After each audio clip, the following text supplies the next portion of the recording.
Acts chapter 22. Then Paul said, "Brothers and fathers, hear the defense that I now make before you." And when they heard that he was addressing them in the Hebrew language, they became even more quiet. And he said, "I am a Jew, born in Tarsus in Cilicia, but brought up in this city, educated at the feet of Gamaliel, according to the strict manner of the law of our fathers, being zealous for God as all of you are this day.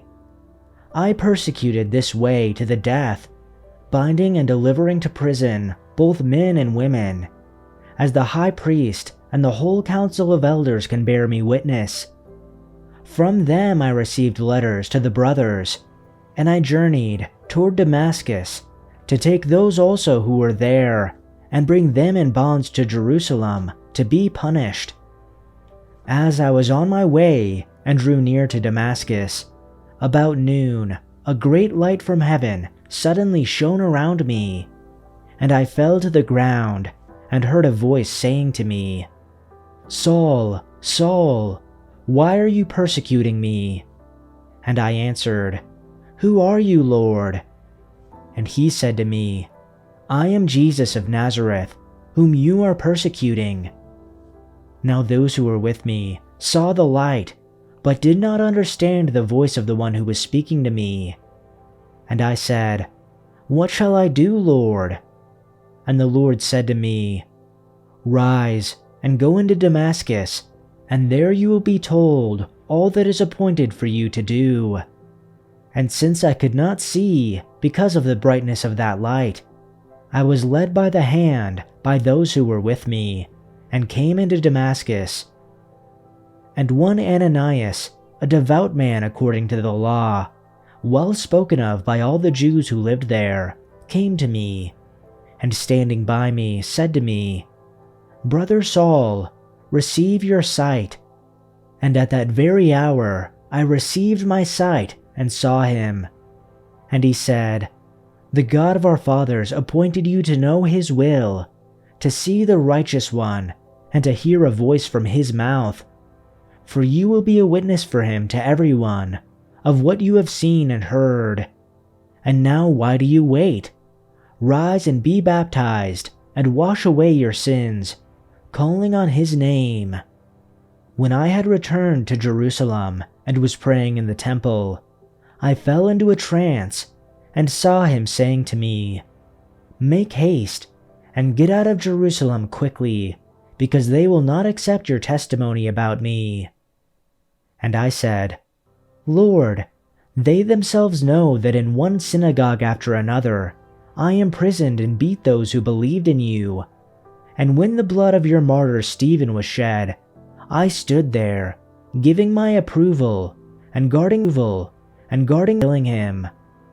Then the Lord said to me, 'Go, I will send you far away to the Gentiles.' The crowd listened to Paul until he said this. Then they raised their voices and shouted, 'Rid the earth of him! He's not fit to live!'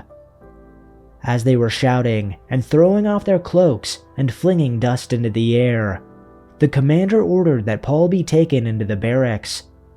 He directed that he be flogged and interrogated in order to find out why the people were shouting at him like this. As they stretched him out to flog him, Paul said to the centurion standing there, 'Is it legal for you to flog a Roman citizen who hasn't even been found guilty?' When the centurion heard this, he went to the commander and reported it. 'What are you going to do?' he asked. 'This man is a Roman citizen.' The commander went to Paul and asked, 'Tell me, are you a Roman citizen?' 'Yes, I am,' he answered. Then the commander said, 'I had to pay a lot of money for my citizenship.' 'But I was born a citizen,' Paul replied. Those who were about to interrogate him withdrew immediately. The commander himself was alarmed when he realized that he had put Paul, a Roman citizen, in chains. The commander wanted to find out exactly why Paul was being accused by the Jews, So the next day he released him, and ordered the chief priests and all the members of the Sanhedrin to assemble. Then he brought Paul and had him stand before them. Chapter 23. Paul looked straight at the Sanhedrin and said, "My brothers, I have fulfilled my duty to God in all good conscience to this day." At this, the high priest Ananias ordered those standing near Paul to strike him on the mouth. Then Paul said to him, "God will strike you, you whitewashed wall. You sit there to judge me according to the law, yet you yourself violate the law by commanding that I be struck." Those who were standing near Paul said, "How dare you insult God's high priest?" Paul replied, "Brothers, I did not realize that he was the high priest.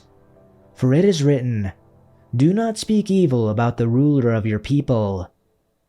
Then Paul, knowing that some of them were Sadducees and the others Pharisees, called out in the Sanhedrin, "My brothers, I am a Pharisee, descended from Pharisees. I stand on trial because of the hope of the resurrection of the dead." When he said this, a dissension occurred between the Pharisees and Sadducees, and the assembly was divided. For the Sadducees say that there is no resurrection, nor an angel, nor a spirit, but the Pharisees acknowledge them all. And a great uproar occurred, and some of the scribes of the Pharisaic party stood up and started arguing heatedly, saying, "We find nothing wrong with this man. Suppose a spirit or an angel has spoken to him." And when a great dissension occurred, the commander was afraid that Paul would be torn to pieces by them, and he ordered the troops to go down and take him away from them by force and bring him into the barracks.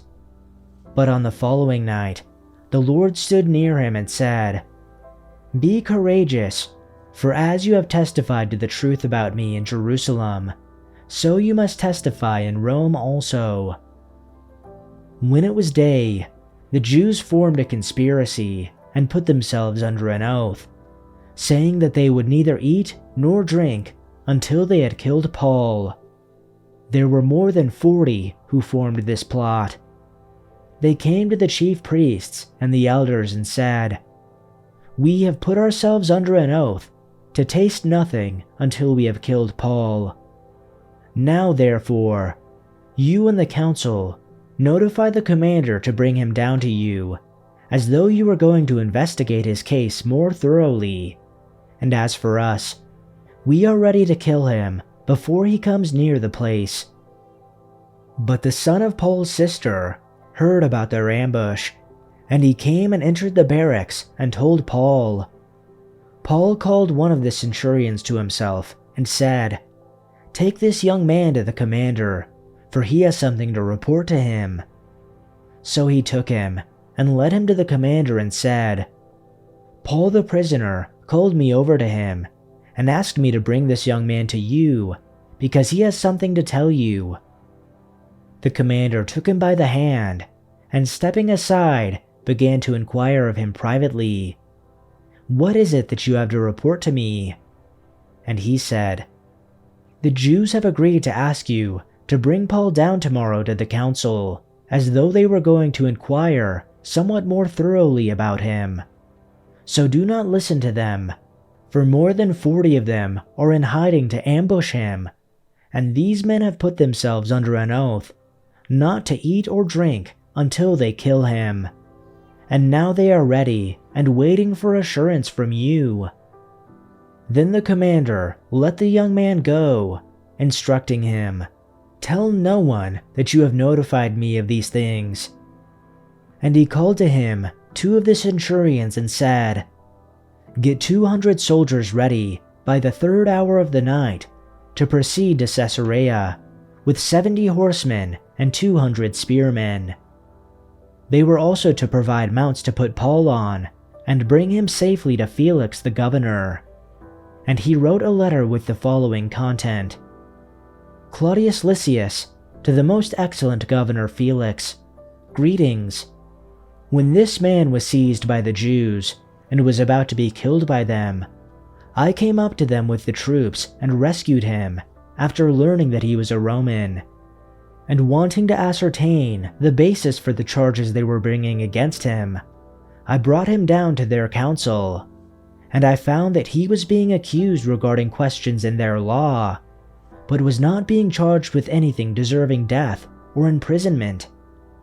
When I was informed that there would be a plot against the man, I sent him to you at once, also instructing his accusers to bring charges against him before you.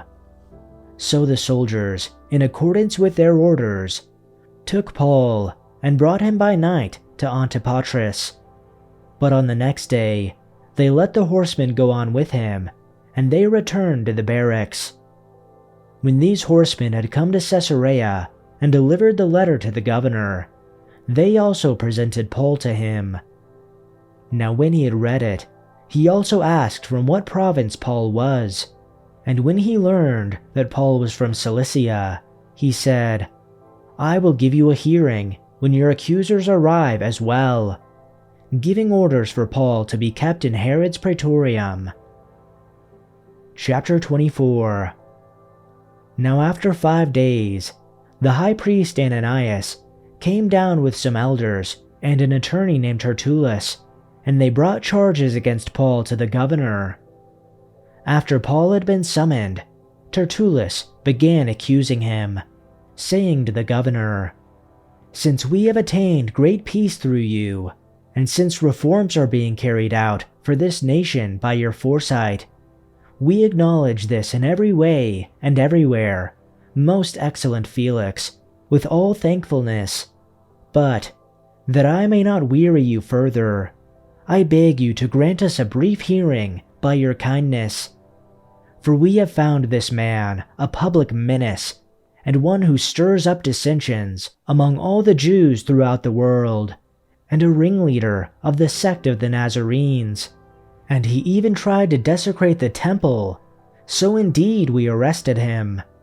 By interrogating him yourself concerning all these matters, you will be able to ascertain the things of which we are accusing him." The Jews also joined in the attack, asserting that these things were so.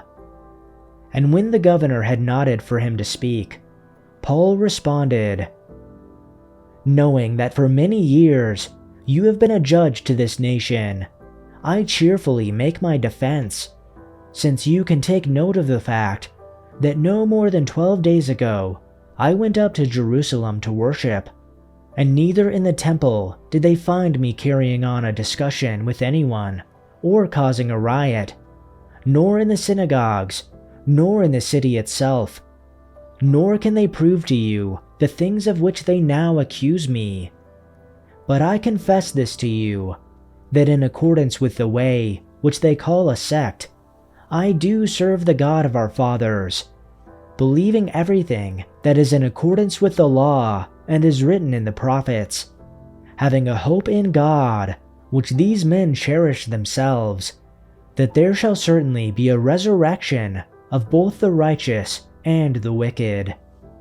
Because of this, I am always trying to maintain a clear conscience before God and all people.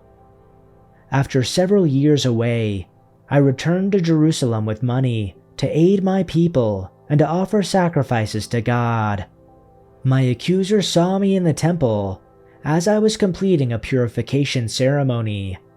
There was no crowd around me and no rioting, but some Jews from the province of Asia were there, and they ought to be here to bring charges if they have anything against me. Ask these men here what crime the Jewish High Council found me guilty of, except for the one time I shouted out, 'I am on trial before you today, because I believe in the resurrection of the dead.'" At that point, Felix, who was quite familiar with the way, adjourned the hearing and said, "Wait until Lysias, the garrison commander, arrives. Then I will decide the case." He ordered an officer to keep Paul in custody, but to give him some freedom and allow his friends to visit him and take care of his needs. A few days later, Felix came back with his wife, Drusilla, who was Jewish. Sending for Paul, they listened as he told them about faith in Christ Jesus. As he reasoned with them about righteousness and self-control and the coming day of judgment, Felix became frightened. "Go away for now," he replied. "When it is more convenient, I'll call for you again." He also hoped that Paul would bribe him, so he sent for him quite often and talked with him. After 2 years went by in this way, Felix was succeeded by Porcius Festus, and because Felix wanted to gain favor with the Jewish people, he left Paul in prison.